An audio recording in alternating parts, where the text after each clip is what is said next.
Hi guys, welcome you to my new blogs. God is mom dad में आपका स्वागत है। तो जय श्रीमन नारायण, राधे राधे। तो अगर यदि आप लड्डू गोपाल की सेवा कर रहे हैं तो ज़रूर इन बातों को ध्यान दीजिएगा। हम सब चाहते हैं कि अगर भगवान की सेवा कर रहे हैं तो पूर्ण रूप से हमें फल प्राप्त हो, ये हर कोई चाहता है। तो जी हाँ, अगर आप इन बातों को अगर आप ध्यान में रखेंगे तो मैं बताती हूँ कि 100% में आपको 1% भी डाउट नहीं रहेगा, आपका ज़रूर पूर्ण रूप से फल मिलेगा। तो क्या क्या उन बातों को ध्यान रखना चाहिए वो मैं ज़रूर आपके साथ शेयर करूंगी। बातें चाहे छोटी हों या बड़ी, अगर छोटी छोटी बातों को अगर हम अपने दिमाग में ध्यान से रखेंगे और उनका क्रिया उसी तरीके से करते रहेंगे तो ज़रूर पूर्ण रूप से हमें प्राप्त होता है। तो चलिए, क्या क्या वो बातें हैं मैं वो आपके साथ ज़रूर शेयर करूंगी। और मैं कैसे करती हूँ लड्डू गोपाल के लिए, तो मैं चाहती हूँ कि आप लोग भी उसी प्रकार से सेवा कीजिएगा। तो चलिए मैं बताती हूँ कि आप लोग भी उसी तरीके से कीजिएगा। तो लड्डू गोपाल जी की सेवा विलक्षण सेवा है, क्योंकि उसमें वात्सल्य भाव से प्रभु की सेवा होती है। प्रभु के सुबह उठाना, नहलाना, वस्त्र धारण कराना, भोग लगाना, आरती करना, दोपहर में शयन कराना, उठाना, पुनः सब क्रिया करना, ऐसा चलता ही रहता है डेली। आप ये रूटीन डेली बनाइए तो वो चीज़ हमारे लिए बहुत बड़ी बात नहीं होती है।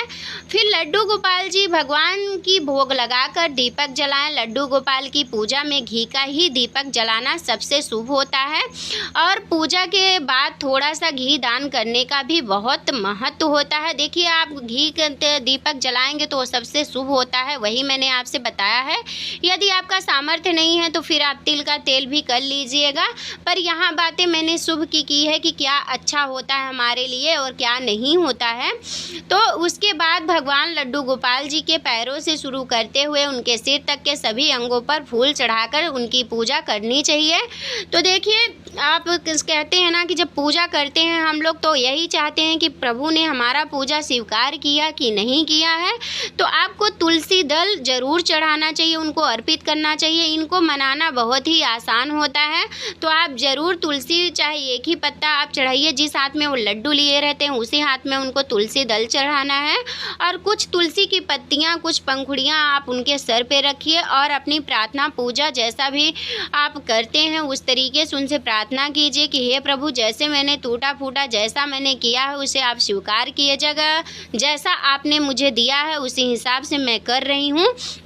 तो बस यही सब प्रार्थना करके आप इसी प्रकार से अपने लड्डू गोपाल की सेवा कीजिएगा। तो देखिए, लड्डू गोपाल जो हैं वो भगवान की नारायण की छवि हैं। तो छोटे शिशु जैसा ही हम लोग सेवा करते हैं, तो भावना छोटे जैसा बनाइए। तो जो हमारे लड्डू गोपाल छोटे होते हैं उनका सेवा सबसे श्रेष्ठ सेवा होता है। पहले आप उनसे प्रेम करना सीखिए, पहले आप उनको शयन कराना सीखिए, पहले आप उनसे हर एक चीज़ें सीखिए। उसके बाद आप बड़े लड्डू गोपाल की सेवा करेंगे तो आपके लिए बहुत ही बड़ी बात नहीं रह जाएगी। सबसे बड़ी बात होती है हम छोटे लड्डू गोपाल के से प्रेम कैसा करते हैं, उनसे भावना हमारा कैसा है, उनसे हमारा लगाव कैसा है। तो सबसे पहले आपको उनसे प्रेम करना है, उसके बाद आप वहाँ तक के पहुँचेंगे। तो देखिए, छोटे बड़े से कुछ नहीं होता है, शक्तियाँ तो उन दोनों में एक ही होती है। तो अलग कुछ भी नहीं है, 100 में 1% भी अलग नहीं है।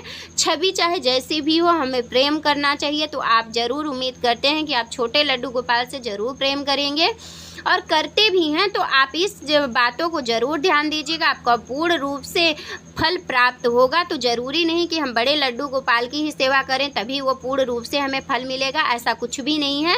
आप इन बातों को ध्यान रखते हुए अपने छोटे लड्डू गोपाल की भी सेवा कर सकते हैं। तो चलिए, मैं वीडियो को यहीं पे एंड करती हूँ। जय श्रीमन नारायण, राधे राधे।